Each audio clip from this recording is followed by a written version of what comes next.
bota a culpa tudo no capeta, bota a culpa não sei o quê. Não é, cara. A gente fala muito disso no caso do Joelma, já que a gente fala sempre de... Falando até de lugares assombrados, que muita gente fala, não, porque existia um pelourinho. Primeiro que é mentira. Naquela região, né? Nunca existiu um pelourinho. Não existiu. O Pelourinho fica na Praça 7 de Setembro. O Largo do Pelourinho em São Paulo é lá perto do João Mendes. Então nunca houve um Pelourinho no terreno do Joelma. Mas é estranho você imaginar com o Pelourinho. Então qual que é a associação que se faz com o Pelourinho? É porque as pessoas escravizadas ali morreram, foram torturadas, elas ficaram ali e provocaram um incêndio. Não é muito estranho?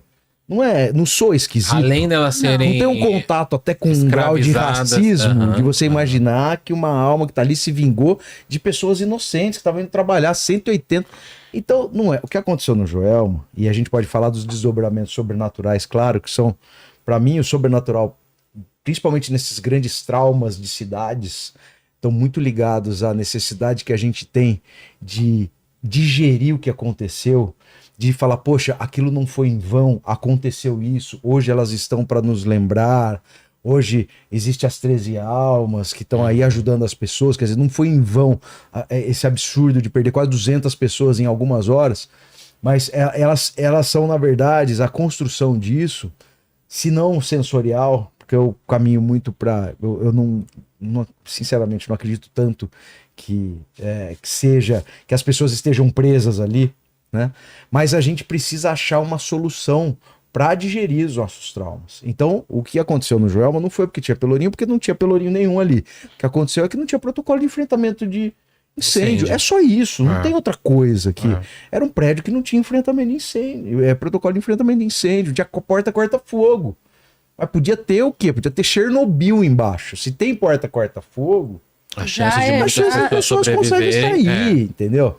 Então, mas é engraçado, porque esses lugares ficam estigmatizados e às vezes a gente cria uma ficção muito grande para explicar o óbvio, que o óbvio é nós somos responsáveis pelas coisas que acontecem com a gente nas nossas cidades. Quantas tragédias que a gente assiste que não poderiam ter sido evitadas com mais cuidado, com mais zelo, com mais planejamento.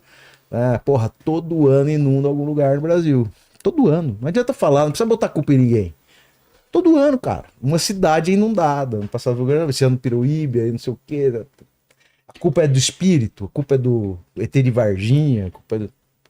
Né? No caso ali do Pelourinho, não sei se seria eles, assim, eles teriam colocado fogo, alguma coisa, mas pela energia densa, né, da situação. Mas então, não tem relação com o pegar fogo ali.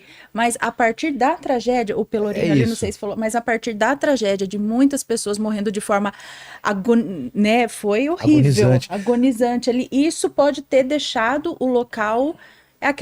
de novo aquela coisa, aquela energia, ou até mesmo no pensamento, na memória de todo mundo. Você entra ali, você vai lembrar daquilo. Lugares de memória são lugares de memória, né? Sim.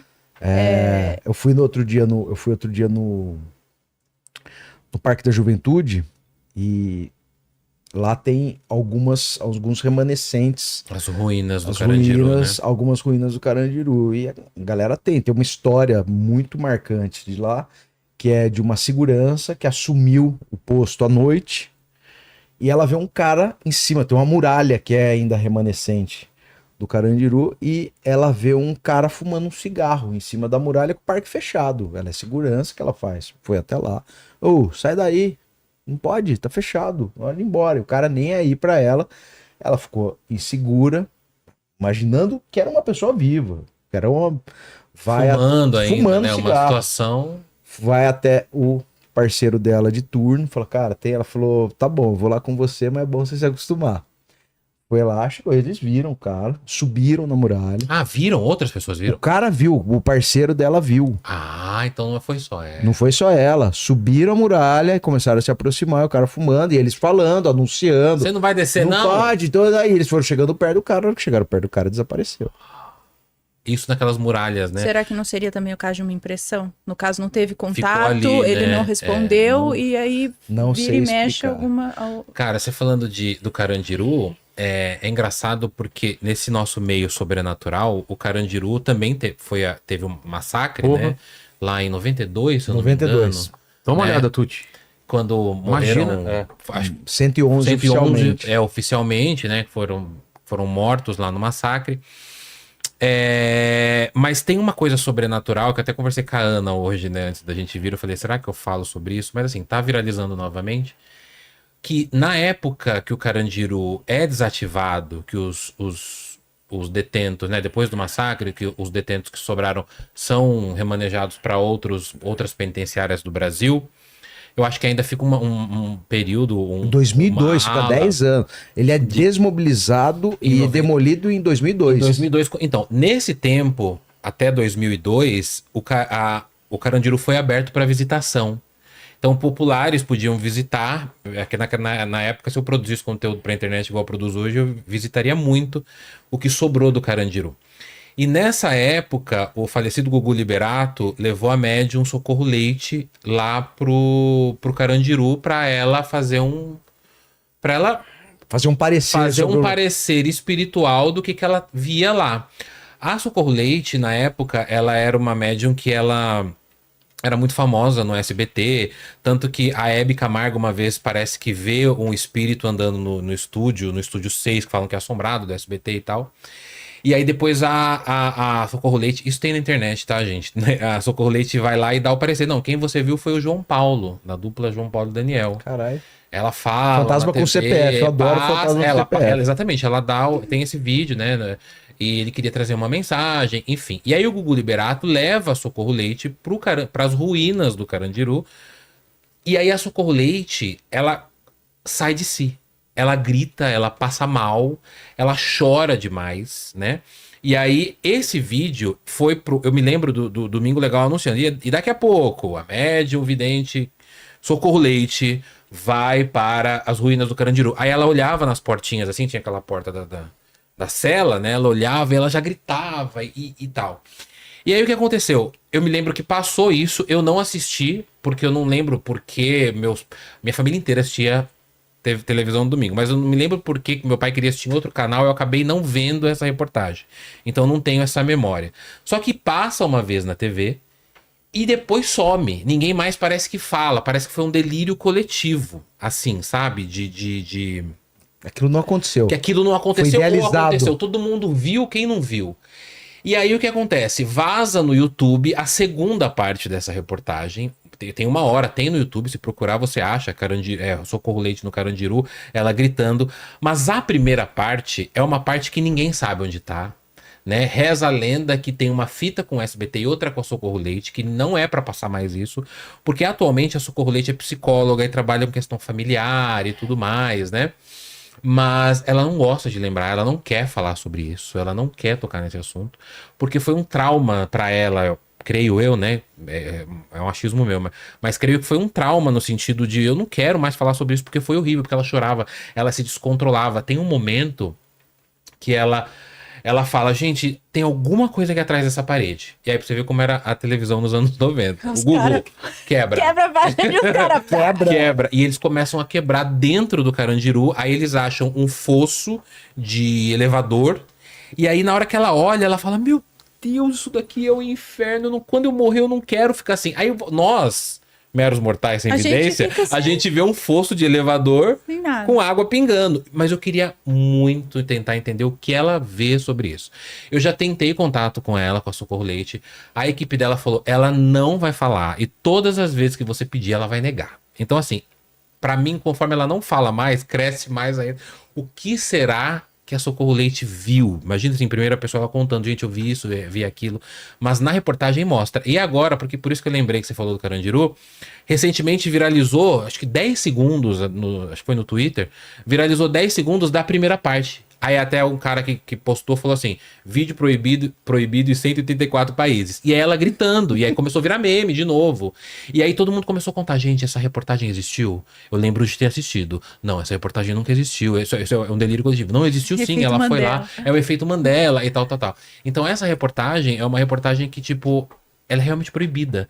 E é espiritual. Você imagina, ela foi no Carandiru, olha a televisão nos anos 90. E ela viu, e ela gritava, e ela chorava. Na segunda parte, eu lembro que ela fala, eu quero ir de novo. E o Gugu assim, não, vamos sim, vai ser legal. Meu Deus. Olha lá. Ela falava que queria ir embora, que ela queria parar. E aí ela andava com, tipo, um negocinho na mão, que era tipo um negócio de um líquido. E ela tem um momento que, assim, foi o momento mais perturbador desse trecho. Que ela vai jogando em volta dela, ela fala, não toque em mim, não toque em mim, eu não vou fazer nada com vocês, não. E ela tá no universo dela ali. E toda a equipe assim, ó. Gravando e ela, meu Deus. Então, quer dizer, eu queria muito saber o que ela viu. Imagina, Thiago, imagina. Com a sensibilidade dela, eles dizem que dependendo, né, alguns criminosos e tal, eles podem aparecer com formas animalescas. Então, ela pode ter visto. Será que a Socorro Leite viu? Pedindo ajuda. Esse caso, eu vi outro dia o vídeo, também não tinha visto. Eu sou tiozão, né? Eu não sabia o que Mas é a nossa época. É a nossa época, mas não lembro. Mas essa época é engraçado, porque, Vilela, não sei se... Eu peguei uma época que não era chique assistir Silvio Santos, ver coisas populares era horroroso. Então, todo mundo assistia alguma coisa do Silvio Santos. Não, eu tava passando no canal, passei na sala e vi.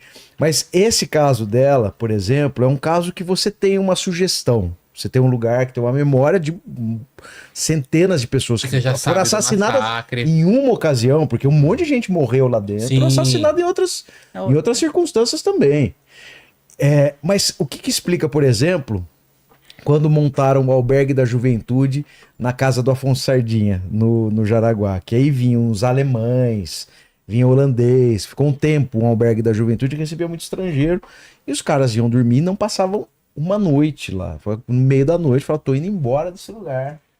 Gente mexendo, barulho no mato, puxando o cabelo. Beliscando, puxando, batendo, galera ia embora. Na casa do Afonso Sardinha, que se você for hoje no parque do Jaraguá, vai ter uma placa na frente dizendo, essa casa, Afonso Sardinha, que foi feita em taipa de pilão, que é uma mistura de barro com madeira, com uma mistura de vísceras de animais. Claro, os teóricos da conspiração falam que além de víscera de animal, tinha víscera de gente, porque ele era um cara, ele era um fascínora mesmo, ele matava muita gente, acabou virando o patrono, o patriarca da siderurgia nacional, mas ele descobriu a mineração no Jaraguá, que era um território sagrado para os indígenas, se eu não me engano, Canindés e Carijós, eram aldeias que ficavam ali e que foram invadidas e depois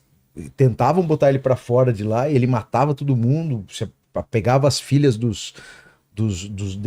dessas populações indígenas e ficava com essas meninas de 12 anos, sabe, lá fazendo, né?